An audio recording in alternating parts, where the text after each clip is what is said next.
प्रेम मूरत प्रेम ही भगवान है। प्रेम के ही थाल में सब पूजा का सामान है, पूजा का सामान है। प्रेम दीपक प्रेम बाती, प्रेम दीपक प्रेम बाती, प्रेम दीपक प्रेम बाती। प्रेम हमारा मंत्र है, जो भी भरा है प्रेम से वो ही हमारा संत है। जो भी भरा है प्रेम से वो ही हमारा संत है। वेद हो या वीर वाणी, रामायण या गीता हो।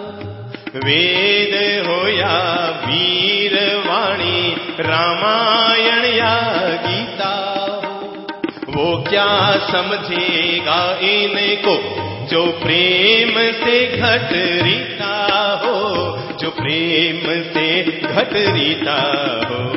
प्रेम दीपक प्रेम का जो पाठ पढ़ाए, प्रेम का जो पाठ पढ़ाए।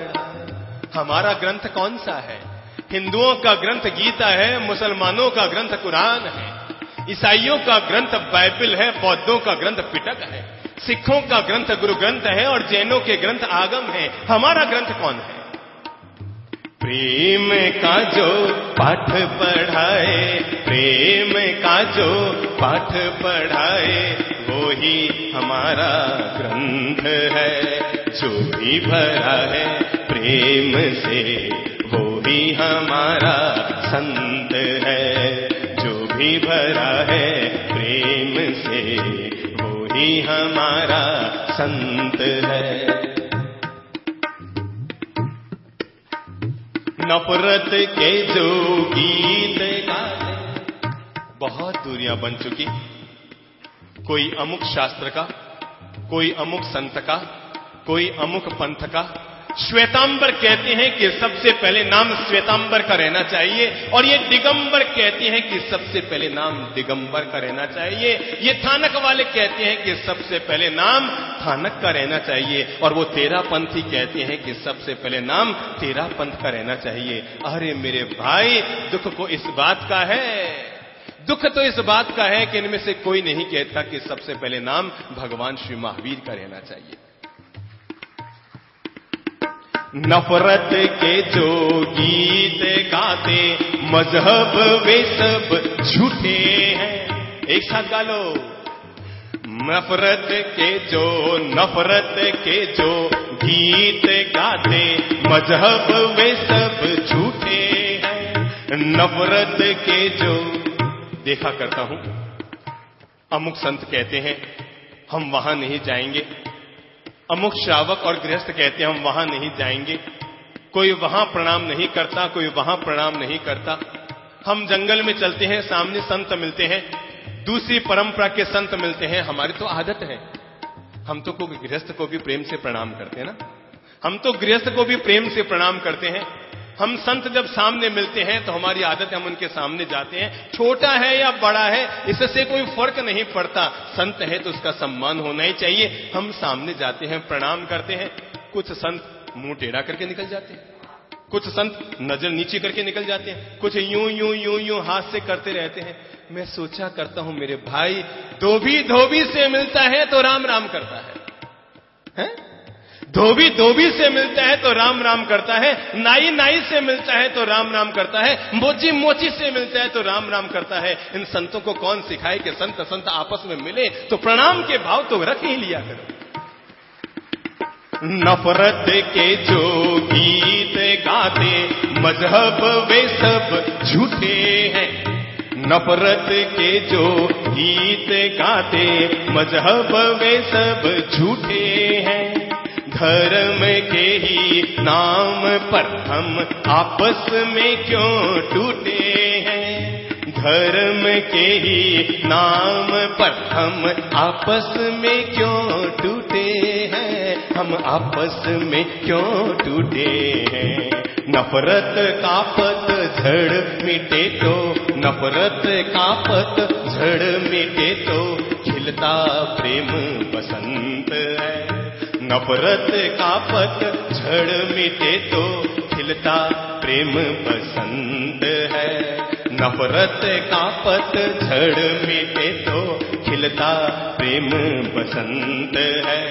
जो भी भरा, सब गा लो, जो भी भरा है, जो भी भरा है प्रेम से। अब ऐसा कभी मत कहना कि दिगंबर संत है वो मेरे हैं, श्वेतांबर संत है वो मेरे हैं, थानक वाले हैं वो मेरे हैं, और थानक में भी अमुक अमुक महाराज, अमुक अमुक आमना वाले मेरे हैं, या जो तेरा पंथ के हैं वो मेरे हैं। अब तो सबका एक ही स्वर हो। जो भी भरा है, जो भी भरा है, जो भी, सब गा लो, जो भी भरा, गा लो भाई, गा लो। आप किसी भी पंथ के हैं, मेरे काम की बातें हैं। जो भी भरा है प्रेम से वो ही हमारा संत है। प्रेम हमारी साधना है, प्रेम हमारा पंथ है। प्रेम हमारी साधना है, प्रेम हमारा पंथ है। प्रेम हमारी साधना है, प्रेम हमारा पंथ है। जो भी, जो भी, जो भी भरा है प्रेम से वो ही हमारा, क्या है, जोर से गा लो, जो भी भरा है वो ही हम, शाबाश। जो भी भरा है, 5 बार गा लो ताकि भूल से भी कोई संप्रदाय की भूल न हो जाए। जो भी भरा है प्रेम से, अमृत की तरह भीतर उतार लो, वो ही हमारा संत है। जो भी भरा है प्रेम से वो ही हमारा संत है। जो भी, अरे जो भी, हाँ हाँ, जो भी भरा है प्रेम से वो ही हमारा संत है। वो ही हमारा संत है, वो ही हमारा संत है, वो ही हमारा संत है। एक बार की बात, एक बहुत प्यारी घटना का आनंद देता हूं और उसके बाद मैं उन बातों पे उतर कर आऊंगा कि आखिर हम वापस एक कैसे हो जाएं। हम तो भाई एकता में बहुत विश्वास रखते हैं, प्रेम में बहुत विश्वास रखते हैं। आपको जानकर आश्चर्य होगा, हमारे जीवन के 35 चातुर्मास हुए हैं, उनमें से 2 चातुर्मास तो ऐसे हैं जो हमने हिंदुओं और सनातनियों की तरफ से किए हैं। हमारे जीवन के 6 चातुर्मास ऐसे हैं जो हमने स्थानकवासी परंपरा के द्वारा किए हैं। हम लोग हमेशा उदार रहे हैं अपनी जिंदगी में। हमने ऐसे ऐसे मौके आए हैं जब स्थानकवासियों की संवत्सरी थी, मैदानों में भीलवाड़ा जैसे शहरों में, अजमेर जैसे शहरों में 10-10 हजार मुपत्ति वाली बंधुओं को प्रतिक्रमण संवत्सरी का हमने बहुत प्रेम से कराया है। भगवान ने 2 आंखें दी है और इन 2 आंखों में कभी हमने कोई फर्क नहीं आने दिया, कभी कोई फर्क नहीं आने दिया। मुपत्ति का भी सम्मान है, मुपत्ति का भी सम्मान है और मंदिर का भी सम्मान है। सम्मान जिसका भी करोगे सुखी रहोगे, अपमान जिसका भी करोगे दुखी होगे। सम्मान जिसका भी करोगे, सम्मान हमेशा दूसरों के दिलों में जगह बनाता है, अपमान कभी दूसरों के दिलों में जगह नहीं बनाता है। तुम अपनी जिंदगी ऐसे जियो कि दूसरों की आंखों में आंसू तो आए। तुम अपनी जिंदगी ऐसे जियो कि दूसरों की आंखों में आंसू तो आए। पर फर्क इतना सा है, मुझे कोई पूछे कि पुण्य और पाप में क्या फर्क है, धर्म की किताबों को अगर एक बार किनारे रख दो और कोई मुझे पूछे कि पुण्य और पाप में क्या फर्क है, तो मैं 2.5 शब्दों में बताना चाहूंगा, अगर आपके कारण किसी की आंख में आंसू आ रहे हैं तो यह पुण्य है या पाप है? एक आवाज में जवाब दो। अगर आपके कारण किसी की आंख में आंसू आ रहे हैं, सास के कारण बहू की आंख में, बहू के कारण सास की आंख में, बाप के कारण बेटे की आंख में, बेटे के कारण बाप की आंख में, शिष्य के कारण गुरु की आंख में, गुरु के कारण शिष्य की आंख में अगर आंसू आ रहे हैं तो पुण्य है या पाप है?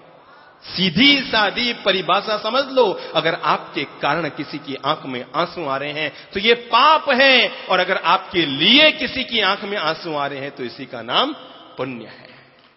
अपनी जिंदगी को इस तरह जियो कि तुम्हारी बहू की आंख में आंसू तो आए, ठीक है ना? आपके बहू की आंख में आंसू तो आए पर आपके कारण न आए। किस लिए आए?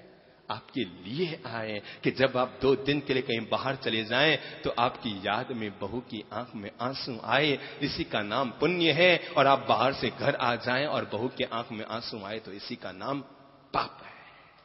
ढाई शब्दों में है ये। अगर आपके कारण किसी की आंख में आंसू आ रहे हैं तो उन कारणों को बदलने की कोशिश कीजिए। अपने मन को थोड़ा सा विराट कीजिए, प्रेम को बढ़ाने की कोशिश कीजिए, प्रेम के पहाड़ पढ़ने की कोशिश कीजिए। लोग संवत्सरी के बाद विश्व मैत्री पर्व का कार्यक्रम किया करते ना, विश्व मैत्री की आराधना, विश्व प्रेम दिवस, विश्व मैत्री की आराधना। मेरे भाई, मिट्टी में सब वो बुएसु की बात तो पीछे छोड़ दो, पहले तुम आपस में मैत्री कर लो तो भी बहुत है।